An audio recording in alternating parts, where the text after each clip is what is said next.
I wonder if I could say a word this morning as we begin about the new altar in the sanctuary.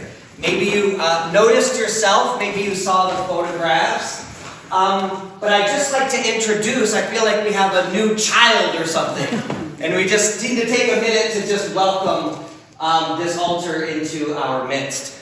This is the story in 30 or 60 seconds. The original altar is in the back corner of this worship space. And if you're able to turn around and look, you can see that it's very deep.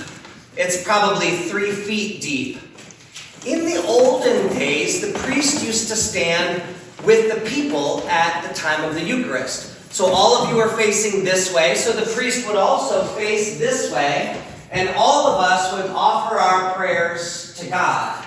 And so the priest would stand here, and in fact, in the right light, you can see 2 little, slight scratch marks in the wood of where 150 years of clergy have stood in this very spot, just slightly shuffling, celebrating the Eucharist. But in the 1970s or 80s, people started saying, wouldn't it be nice if we could be a circle? Couldn't the priest get on the other side of the altar? And so there was this thing called moving the altar away from the wall. And in some churches it was very controversial, and some they did it very quick. But you would move the altar away from the wall, and the priest would get behind. It would be very, very easy to do. In this space, it's so small up there that we never moved the altar until about 10 years ago. And what we did was we took the original one and we put it in that corner, and we took an old children's bench from Sunday school and a piece of rummage from rummage sale and screwed them together and cut them and blessed them, and that's been our altar for 10 years.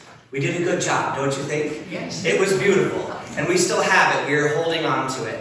But about a year ago, someone said, are we going to keep it this way? And I said, yeah, I think we're going to keep it this way with the priest getting behind. And they said, well, maybe we should get one that will last for all the ages. Maybe we could make one, have somebody make an altar.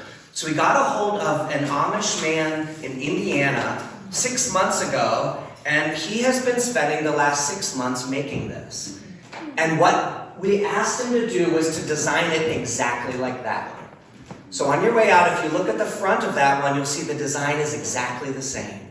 We sent him the design, even down to the molding and everything. We said, this is the original shape. Please make that, but make it only 1 foot deep so that we can have it and make it beautiful so we can keep it forever. And that's the story of our new altar. The last question that people will have is, are we going to bless it? And there's 2 answers to that question.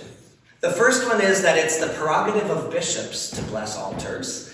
So the next time the bishop's here, we'll do that. But the second answer is that it's the tradition of the church that church implements are blessed when they're put into use.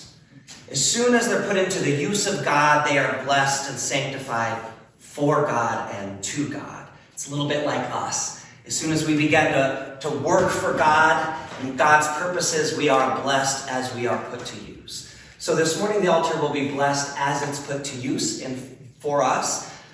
You have the privilege of telling your grandchildren that you are here on the very first Sunday. There's never been a Eucharist at this altar. Today will be the first. And with that in mind, we begin.